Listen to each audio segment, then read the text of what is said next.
نوفل بھائی نے سوال کیا کہ جب ہم نئے بھائیوں کو دعوت دیتے ہیں تو وہ مانتے ہیں، قریب آتے ہیں، لیکن یزید کے مسئلے پر پیچھے ہٹ جاتے ہیں کہ آپ لوگ یزید رحمۃ اللہ علیہ کہتے ہو، اس کا دفاع کرتے ہو، ایسے بھائیوں کو کیسے سمجھائیں؟ دیکھیں، پہلی بات تو یہ ہے کہ سمجھیں ذرا،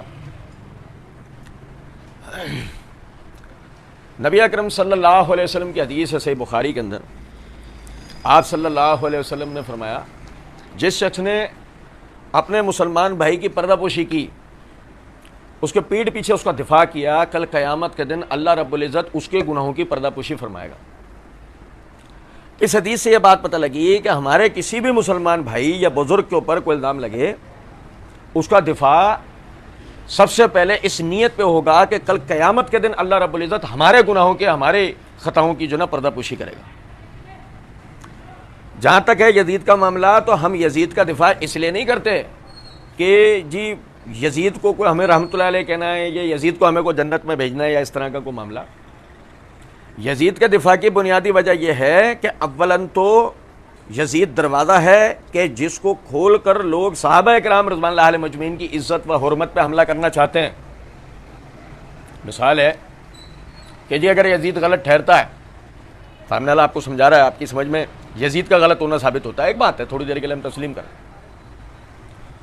اب سامنے والا اس سے خود بخود یہ نظریہ نکال کے دے گا کہ ذرا یہ بتاؤ کہ یزید اگر غلط ہے تو اس غلط آدمی کی بیعت کرنے والے کون لوگ تھے؟ اب آپ یا تو جانتے ہوں گے تو جواب دیں گے، نہیں جانتے ہوں گے تو جواب کو اس کے اوپر چھوڑیں گے کہ ہمیں تو نہیں پتا، آپ بتائیں۔ اب سامنے سے وہ پلٹ کے کہے گا وہ تو صحابہ تھے، تو اس غلط اور بددیانت آدمی کو مسند خلافت پر لانے والے وہ تو صحابہ ہیں، تو اصل غلط تو صحابہ ہوئے، نعوذ باللہ من ذالک۔ تو یزید جو ہے وہ تو دروازہ ہے صحابہ کرام رضوان اللہ علیہ مجمعین پہ حملے کا، اس کو کھولنے کا ہی نتیجہ یہ نکلتا ہے کہ آہستہ آہستہ ہم دیکھتے ہیں کہ ایسا آدمی جو آج یزید پہ بات کر رہا ہے کل وہ اصحاب رسول پہ بات کر رہا ہوتا ہے۔ چلیں یہ تو ہو گئی ایک بات، اب آ جائیں دوسری بات پہ۔ ہم یہ کہتے ہیں آج سے نہیں ہمیشہ سے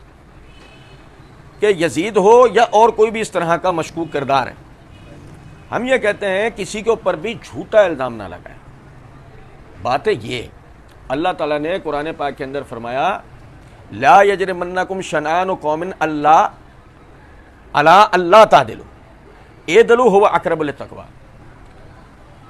اللہ تعالیٰ نے فرمایا کسی قوم کا تعصب و دشمنی تمہیں اس بات پہ نہ ابھارے کہ تم انصاف نہ کرو، انصاف کیا کرو، اللہ کے نزدیک یہی پرہیزگاری کی بات ہے۔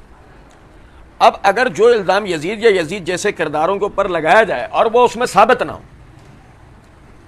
تو اس کا جو نتیجہ الزام لگانے والے نکالتے ہیں وہ تو نکالتے ہیں کہ وہ صحابہ و اسلاف امت پہ حملے کرتے ہیں، اور ہم جب وہ الزام ثابت نہ ہو تو ہم سامنے والے کا جھوٹا ہونا،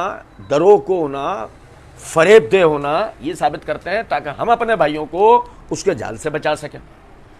صحابہ پہ یعنی تنقیص کرنے سے بچا سکیں۔ اب رہ گئی یہ بات کہ جی جب ہم کسی بھائی کو دعوت دیتے ہیں تو کہتا ہے یزید رحمۃ اللہ علیہ، تو یہ بھی ایک اپنی جگہ ایک بات سمجھنی چاہیے تیسرے طریقے سے بھی کہ بھائی دیکھیں نبی صلی اللہ علیہ وسلم سے ابو لہب نے سوال کیا کہ ابو طالب کا کیا ہوا، نبی صلی اللہ علیہ وسلم سے جواب نہیں دے رہے، البدایہ والنہایہ میں روایت موجود ہے۔ اس نے پھر جو ہے اس بات کے اوپر سوال کیا، نبی صلی اللہ علیہ وسلم پھر جواب نہیں دے رہے،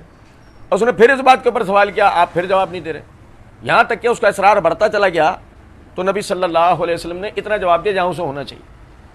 پھر وہی جو ہے وہ دوبارہ اعتراض کرنے لگا، یہاں تک کہ نبی صلی اللہ علیہ وسلم نے فرمایا جہنم،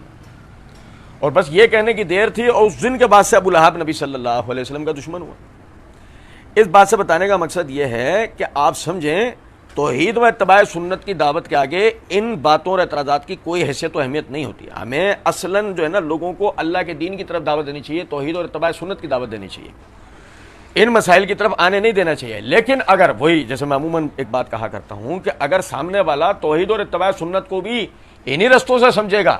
تو پھر اس کے لیے پہلے چند مراحل ابتدا کے اندر طے کریں کہ اس سے پوچھیں کہ آیا بات سچائی کے اوپر کرنی ہے، جھوٹ بولنا ہے، دھوکہ دہی کرنی ہے، ایمانداری کا معاملہ کرنا ہے، جو جس طریقے سے بات ہے اس طریقے سے کرنی ہے، یا کسی کی بھی عقیدت یا بغض کے نظر اسے کر دینا ہے۔ اگر جب وہ یہ سمجھ جائے تب اس موضوعات پہ بات کرنی چاہیے، وہ بھی اس آدمی کو جو جانتا، جو نہیں جانتا وہ ان موضوعات پہ خاموش رہے۔ اسلاف امت مشاجرات صحابہ پہ خاموش ہونے کے لیے کیوں کہتے تھے؟ کیونکہ ہر آدمی تو ان چیزوں کو نہیں جانتا ہوتا ہے نا۔